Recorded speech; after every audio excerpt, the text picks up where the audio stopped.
नमस्कार, मैं हूं अंकुर और आप देख रहे हैं सत्य हिंदी का न्यूज बुलेटिन। एक नजर अब तक की सुर्खियों पर।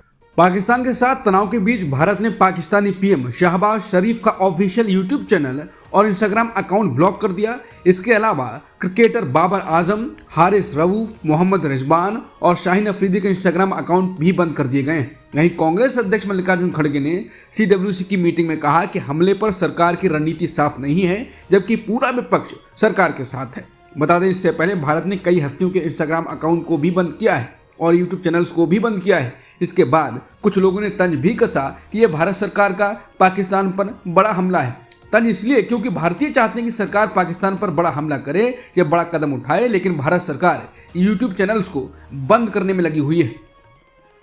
कांग्रेस कार्य समिति यानी सीडब्ल्यूसी की बैठक में पार्टी अध्यक्ष मल्लिकार्जुन खड़गे ने केंद्र की मोदी सरकार पर पहलगाम आतंकी हमले को लेकर स्पष्ट नीति की कमी को लेकर तीखा हमला बोला। खड़गे ने कहा कि पहलगाम हमले के कई दिन बाद भी सरकार की ओर से कोई स्पष्ट रणनीति सामने नहीं आई है। सीडब्ल्यूसी की बैठक में पारित प्रस्ताव में कहा गया, पूरा देश पहलगाम आतंकी हमले पर जवाबदेही, उत्तर और न्याय की प्रतीक्षा कर रहा है। पार्टी ने सरकार से इस मुद्दे पर तत्काल कार्रवाई और पारदर्शिता की मांग की। सीडब्ल्यूसी की बैठक में खड़गे ने जातीय जनगणना की मांग को स्वीकार करने के लिए सरकार के समय पर आश्चर्य और आशंका जताई। उन्होंने कहा कि सरकार द्वारा हमारी जातीय जनगणना की मांग को स्वीकार करने का समय हमें आश्चर्यचकित करता है और आशंकाएं पैदा करता है। साथ ही उन्होंने इस मुद्दे को जोरदार तरीके से उठाने के लिए कांग्रेस नेता राहुल गांधी को बधाई दी। पहलगाम में हुए आतंकी हमले के बाद देश के कई हिस्सों से कश्मीरी छात्रों और दुकानदारों के साथ मारपीट और दुर्व्यवहार के वीडियो सामने आ रहे हैं। सोशल मीडिया पर वायरल हो रहे इन वीडियोस में कुछ युवाओं को भीड़ द्वारा पीटते और धमकाते हुए देखा गया है। बीबीसी की रिपोर्ट के मुताबिक जम्मू कश्मीर के साबिर अहमद डार बीते 20 साल से पश्मीना शॉल बेच रहे हैं। हल्के वजन के ये शॉल मसूरी में उनके ग्राहकों के बीच काफी लोकप्रिय हैं। डार के लिए ये शॉल उनके घर के साथ जुड़े हुए हैं और ये उनकी कश्मीरी पहचान का प्रतीक भी हैं। लेकिन हाल ही में हुई पहचान उनके लिए बोझ बन गई है। रविवार को डार और उनके एक अन्य सेल्समैन को सार्वजनिक रूप से परेशान किया गया और उन पर हमला किया गया। जम्मू कश्मीर के पहलगाम में 26 लोगों की हत्या के बाद लोग बेहद गुस्से में हैं और यह हमला उसी गुस्से का नतीजा बताया जा रहा है। हमले के एक वीडियो से मालूम चलता है कि लोग डार और उनके दोस्त को पीट रहे हैं, जिसके साथ ही बाजार के बीच उनके स्टॉल में तोड़फोड़ कर रहे हैं। डार कहते हैं वो हमले के लिए हमें जिम्मेदार ठहराते हैं और शहर छोड़ने के लिए कहते हैं। वो कहते हैं कि हम अपना चेहरा दोबारा कभी ना दिखाएं। वो कहते हैं कि लाखों रुपए का उनका सामान वहीं है, लेकिन उन्हें वहां वापस जाने से डर लग रहा है। जब ये बात ज्यादा फैल गई तो पुलिस ने बुधवार को 3 लोगों को गिरफ्तार किया, लेकिन कुछ ही घंटों में उन्हें रिहा कर दिया गया। उन पर कुछ जुर्माना लगाया गया और उनसे कहा गया कि वो डार और उनके साथी से माफी मांगे, लेकिन डार तब तक वो जगह छोड़ चुके थे। डार के साथ दर्जनों और लोगों ने मसूरी को छोड़ दिया। ये लोग दशकों से मसूरी में कश्मीरी शॉल बेच रहे हैं, लेकिन अब ये जगह उन्हें सुरक्षित महसूस नहीं हो रही है।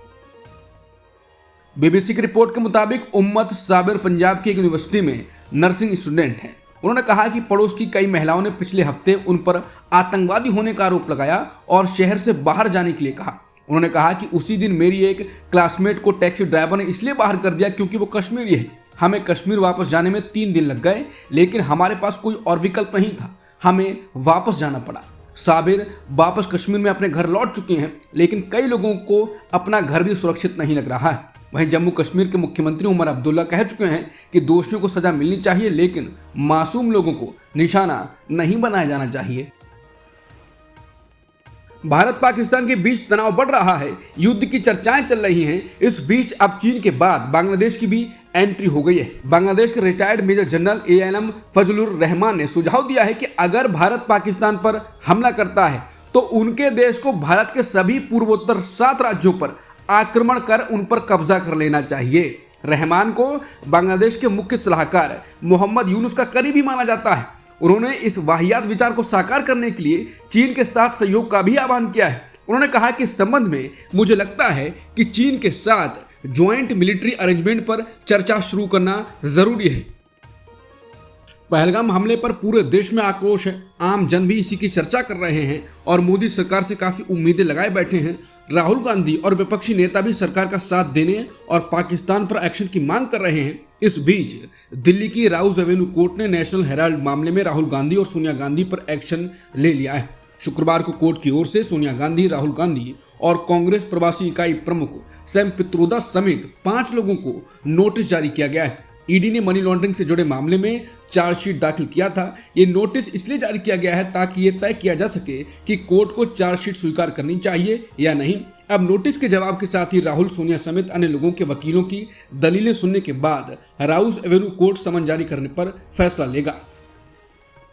पहलगाम आतंकी हमले के बाद भी कश्मीर में कई जगहों पर पर्यटक पहुंच रहे हैं और लगातार इसके वीडियो और तस्वीरें मीडिया के जरिए हमारे सामने आ रही हैं, जबकि पाकिस्तान के कब्जे वाले कश्मीर यानी पीओके में हालात इसके बिल्कुल उलट हैं। हालात ये हैं कि पीओके में नीलम घाटी और लाइन ऑफ कंट्रोल यानी एलओसी के आसपास के इलाकों में टूरिस्ट को जाने से रोक दिया गया है। पाकिस्तान के पीएम शहबाज शरीफ ने संकेत दिया था कि कुछ गड़बड़ी होने की स्थिति में उनकी सरकार पीओके में इमरजेंसी लगाने की सोच रही है। इसके अलावा सरकार ने इलाके में सभी मदरसों को 10 दिनों के लिए बंद रखने का आदेश भी दिया है। पाकिस्तानी अखबार द डॉन के मुताबिक इस इलाके में होटल, गेस्ट हाउस, रेस्तरां और मैरिज हॉल चलाने वालों ने कहा है कि अगर भारत हमला करता है तो वो अपने अपने प्रतिष्ठानों को सेना के लिए छोड़ देंगे। पीओके के प्रधानमंत्री चौधरी अनवारुल हक ने कहा कि उनकी सरकार का प्रशासन हालात पर नजर रख रहा है। उन्होंने ये भी भरोसा दिलाया है कि उनकी सरकार लोगों के खाना, दवाइयों और अन्य बुनियादी जरूरतों को पूरा करने के लिए इंतजाम कर रही है। इसके अलावा बॉर्डर वाले इलाकों में रहने वाले लोगों को 2 महीने का राशन का स्टॉक रखने का निर्देश भी दिया गया है। श्रीनगर के एक शख्स और 6 सदस्यों वाले उनके परिवार को डिपोर्टेशन पर सुप्रीम कोर्ट से राहत मिली है। अदालत ने एक अहम मामले में उनके परिवार के निर्वासन से जुड़ी याचिका पर सुनवाई करते हुए निर्देश दिया कि जब तक इस मामले में अंतिम निर्णय नहीं लिया जाता तब तक उनके खिलाफ कोई कार्रवाई नहीं की जाएगी। ये मामला राष्ट्रीय सुरक्षा, नागरिकता और मानवाधिकारों में से जुड़ा है। याचिकाकर्ता और उनका परिवार कथित तौर पर अवैध प्रवास और नागरिकता से संबंधित मुद्दों के कारण डिपोर्टेशन यानी निर्वासन का सामना कर रहा है। याचिका में दावा किया गया है कि उनके पास भारत में रहने का वैध दस्तावेज है और निर्वासन की कार्रवाई उनके मौलिक अधिकारों का उल्लंघन करती है। रिपोर्ट के अनुसार याचिकाकर्ता अहमद तारिक भट्ट ने दावा किया है कि वो अपने परिवार के साथ 1997 में पाकिस्तान के कब्जे वाले कश्मीर के मीरपुर से श्रीनगर आ गए थे। उन्होंने कहा कि वो वैध पासपोर्ट और आधार कार्ड के साथ भारतीय नागरिक हैं और उनके परिवार में उनका पिता, माता, बड़ी बहन और 2 छोटे भाई शामिल हैं।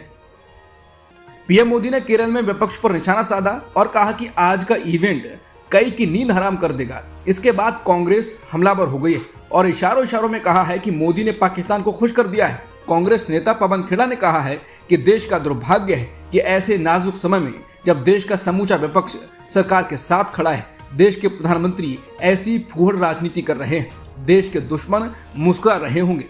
कांग्रेस नेता सुप्रिया सुले ने कहा है कि पहलगाम आतंकी हमले को 10 दिन से ज्यादा हो गए, लेकिन बजाय पाकिस्तान को सबक सिखाने के प्रधानमंत्री को विपक्ष की नींद उड़ाने की ज्यादा चिंता है। अजीब इंसान है ये। जातीय जनगणना कराए जाने के बाद मोदी सरकार के ऐलान के बाद देश की सियासत का माहौल जबरदस्त गर्म है। न सिर्फ विपक्षी दलों ने बल्कि मोदी सरकार की अगुवाई कर रहे एनडीए में भी कई दल ऐसे हैं जो जातीय जनगणना कराए जाने की मांग करते रहे हैं। ऐसा ही एक दल अपना दल सोनेवाल है। पार्टी के अध्यक्ष और केंद्रीय राज्य मंत्री अनुप्रिया पटेल ने इस मामले में द इंडियन एक्सप्रेस से बात की और वही बात की जो राहुल गांधी लंबे समय से करते रहे हैं। उन्होंने कहा कि जातीय व्यवस्था सदियों पुरानी है और इसके आधार पर भेदभाव हमारे समाज की सच्चाई है। अगर आप चाहते हैं कि देश आगे बढ़े तो हमें सामाजिक असमानताओं को दूर करना होगा और इसके लिए जाति जनगणना जरूरी है। उन्होंने कहा कि इससे हमें पता चलेगा कि समाज में किस हद तक जाति का वजूद है। पटेल ने कहा कि जब बीजेपी के नेता इस मामले में नहीं बोलते थे तब भी उनकी पार्टी जाति जनगणना का मुद्दा उठाती थी। पीएम मोदी ने आज अमरावती राजधानी शहर के विकास के लिए 58,000 करोड़ रुपए से अधिक की लागत वाली विभिन्न परियोजनाओं की आधारशिला रखी। इस दौरान पीएम ने सीएम चंद्रबाबू नायडू की जमकर तारीफ की। उन्होंने बताया कि जब वो गुजरात के नए सीएम बने तो उन्होंने किस सीएम से सीखा था। प्रधानमंत्री नरेंद्र मोदी ने कहा कि जब मैं गुजरात का नया मुख्यमंत्री बना था तो मैं हैदराबाद में चंद्रबाबू नायडू द्वारा की जा रही पहलों पर बहुत बारीकी से नजर रख रहा था। मैंने बहुत कुछ सीखा और आज मुझे उन्हें लागू करने का अवसर मिला। प्रधानमंत्री ने कहा कि मैं अपने अनुभव से कहता हूं कि भविष्य तकनीकी हो या बहुत बड़े स्केल पर काम करना हो और जल्दी से इसे जमीन पर उतारना हो तो वो काम चंद्रबाबू नायडू उत्तम से उत्तम तरीके से कर सकते हैं। पीएम मोदी केरल में हैं। वहां उन्होंने तिरुवनंतपुरम में 8,900 करोड़ रुपए की लागत से निर्मित Vizhinjam international deep water multipurpose seaport को राष्ट्र को समर्पित किया। इस दौरान मुख्यमंत्री पिनाराई विजयन के अलावा मंच पर कांग्रेस नेता शशि थरूर भी मौजूद रहे। पीएम मोदी ने इशारों ही इशारों में कांग्रेस पर हमला बोलते हुए कहा कि मंच पर शशि थरूर भी बैठे हैं। आज का ये इवेंट कई लोगों की नींद उड़ा देगा। जहां पहुंचनी चाहिए ये बात पहुंच भी गई होगी। 22 अप्रैल को जम्मू कश्मीर के पहलगाम में हुए आतंकवादी हमले के बाद भारत ने पाकिस्तान के खिलाफ एक और बड़ा कदम उठाने की तैयारी कर ली है। सरकार 2 प्रमुख आर्थिक रणनीतियों पर विचार कर रही है, जिनका उद्देश्य पाकिस्तान को मिलने वाले आतंकवाद समर्थक वित्त पोषण को रोकना है।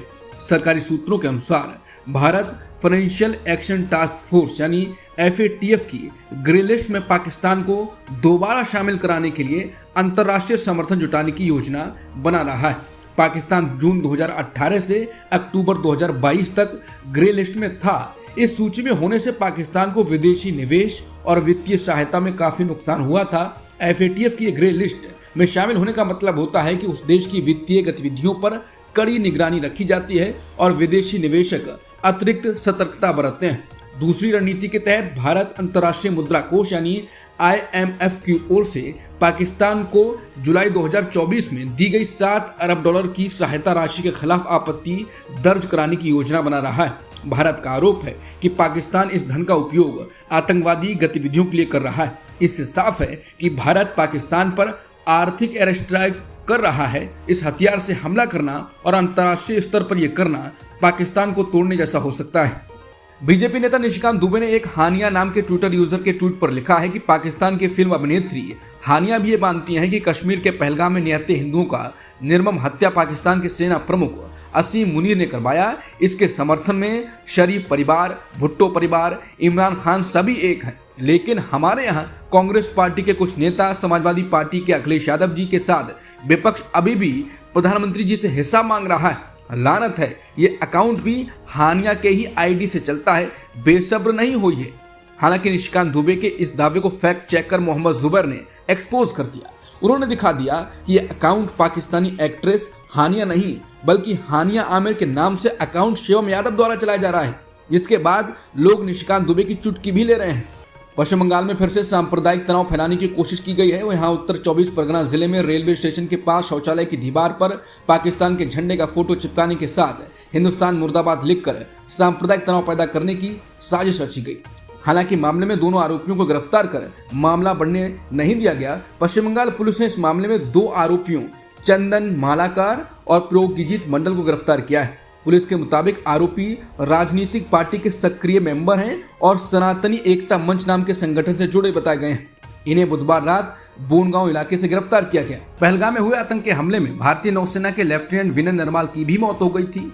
बाद में उनकी पत्नी ने मुस्लिमों के खिलाफ और कश्मीरियों के खिलाफ नफरत न फैलाने की बात कही थी, जिसके बाद उनके खिलाफ सांप्रदायिक कट्टरपंथी उतर आए हैं। पत्रकार रोहिणी सिंह ने एक ट्वीट को रीट्वीट किया है जिसमें कहा गया है कि बेशर्म सांप्रदायिक कट्टरपंथी अब एक महिला को गाली दे रहे हैं, जिसने अपने सैनिक पति को आतंकी हमले में खो दिया है क्योंकि वो कश्मीरियों और मुसलमानों के खिलाफ नफरत न फैलाने की अपील कर रही हैं। यही लोग पहलगाम हमले के बाद नफरत फैलाने के लिए उनकी शोकग्रस्त तस्वीर का दुरुपयोग कर रहे थे। घृणित हैं ये। पहलगाम में हुए आतंकी हमले में भारतीय नौसेना के लेफ्टिनेंट विनय नरवाल की भी मौत हो गई थी। करनाल में ब्लड डोनेशन करने पहुंची लेफ्टिनेंट विनय नरवाल की पत्नी हिमांशी नरवाल ने एनआई से बातचीत करते हुए कहा कि हम नहीं चाहते हैं कि लोग मुसलमानों या कश्मीरियों के खिलाफ जाएं। हम शांति चाहते हैं और केवल शांति। बेशक हम न्याय चाहते हैं। जिन्होंने गलत किया है उन्हें सजा मिलनी चाहिए। इस मौके पर पत्रकारों के एक सवाल के जवाब में उन्होंने कहा कि वो भी देश की सेवा का रास्ता चुनेंगे। अमेरिकी उपराष्ट्रपति JD वेंस ने जम्मू कश्मीर के पहलगाम में हुए आतंकी हमले के बाद भारत से संयमित प्रतिक्रिया की अपील की है और क्षेत्रीय तनाव को बढ़ने से रोकने की जरूरत पर जोर दिया। JD वेंस ने कहा कि हमारी आशा है यानी उम्मीद है कि भारत इस आतंकवादी हमले का इस तरह से जवाब देगा जिससे व्यापक क्षेत्रीय संघर्ष पैदा न हो। फॉक्स न्यूज को दिए एक इंटरव्यू में JD वेंस ने पाकिस्तान से इस हमले के लिए जिम्मेदार पाकिस्तान स्थित आतंकवादियों को पकड़ने में भारत के साथ सहयोग करने का भी आग्रह किया। बता दें, यह हमला उस समय हुआ जब JD वेंस और उनका परिवार 4 दिवसीय भारत यात्रा पर थे। ईरान के विदेश मंत्री अब्बास अरागची के अगले सप्ताह नई दिल्ली आने की उम्मीद है। सूत्रों ने बताया कि अरागची के आने की संभावित तारीख 8 मई है, लेकिन आतंकी हमले को लेकर भारत और पाकिस्तान के बीच तेजी से हो रहे घटनाक्रम की पृष्ठभूमि में आधिकारिक घोषणा अभी बाकी है। बता दें, पहलगाम आतंकी हमले को लेकर भारत और पाकिस्तान के बीच मध्यस्थता करने की अपनी मंशा जाहिर करने के कुछ दिनों बाद ईरान के विदेश मंत्री की भारत यात्रा होगी। नई दिल्ली में ईरानी दूतावास के सूत्रों ने बताया कि वो भारत के विदेश मंत्री एस जयशंकर के साथ पहलगाम हमले के सभी पहलुओं के अलावा द्विपक्षीय, क्षेत्रीय और वैश्विक महत्व के अन्य मुद्दों पर विस्तृत चर्चा करेंगे। पंजाब हरियाणा के बीच चल रहा पानी का विवाद आज और भी गहरा गया। पंजाब के मुख्यमंत्री भगवंत मान ने शुक्रवार को सर्वदलीय बैठक के बाद ऐलान किया कि हरियाणा को अब और अतिरिक्त पानी नहीं देंगे। सर्वदलीय बैठक में सभी दलों के नेताओं ने कहा कि सभी राजनीतिक दल इस मुद्दे पर एकजुट होकर राज्य सरकार का समर्थन करेंगे और पंजाब का पक्ष रखने के लिए एक प्रतिनिधिमंडल प्रधानमंत्री से मिलेगा। इस पर चर्चा के लिए सोमवार को पंजाब विधानसभा का विशेष सत्र भी बुलाया गया है। बैठक में हुए फैसले के बाद मुख्यमंत्री भगवंत मान ने प्रेस कॉन्फ्रेंस कर पंजाब का पानी हरियाणा को देने के निर्देश पर कड़ा विरोध जताया। उन्होंने आरोप लगाया कि एक सरकारी आदेश के जरिए पंजाब का पानी हरियाणा को देने का फैसला किया गया है और इसके लिए प्रशासनिक अधिकारियों के तबादले किए गए। उन्होंने कहा कि पंजाब का पानी लेना अन्यायपूर्ण है और इसे बर्दाश्त नहीं किया जाएगा। बांग्लादेश नेशनल पार्टी के अध्यक्ष और पूर्व प्रधानमंत्री खालिदा जिया करीब 4 महीने बाद 5 मई को बांग्लादेश वापस पहुंच रही हैं। वो अपनी 2 बहुओं के साथ 4 मई को लंदन से रवाना होंगी। बीएनपी अध्यक्ष के निजी चिकित्सक और पार्टी के स्थायी समिति के सदस्य जाहिद हुसैन ने बीबीसी बांग्लादेश को यह बात बताई। उन्होंने बताया कि जिया के स्वास्थ्य की जांच शुक्रवार तक पूरी हो जाएगी। माल्टा के तट के निकट अंतर्राष्ट्रीय जल क्षेत्र में एक जहाज पर हमला हुआ है। गजा जा रहे इस जहाज पर हमले का आरोप इजरायल पर लगा है। माल्टा सरकार ने बताया है कि जहाज पर सवार सभी लोग सुरक्षित हैं और जहाज पर लगी आग पर रात भर में काबू पा लिया गया है। वहीं इजरायली सेना ने कहा है वो हमले की रिपोर्टों की जांच कर रही है।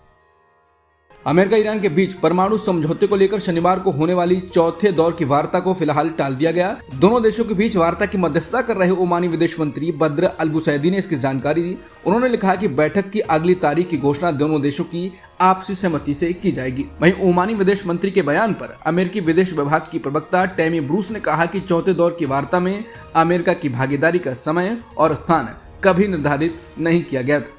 अमेरिकी राष्ट्रपति ट्रंप ने बड़ा ऐलान किया है कि ईरानी तेल या पेट्रोकेमिकल उत्पादों की सभी खरीद तुरंत बंद होनी चाहिए। कोई भी देश या व्यक्ति जो ईरान से किसी भी मात्रा में तेल या पेट्रोकेमिकल खरीदता है उस पर तुरंत ही प्रतिबंध लग जाएंगे। उन्हें किसी भी तरह से अमेरिका के साथ व्यापार करने की अनुमति नहीं दी जाएगी। अब तक की खबरों में इतना ही। बाकी खबरों के लिए बने रहिए सत्यहिंदी.com के साथ।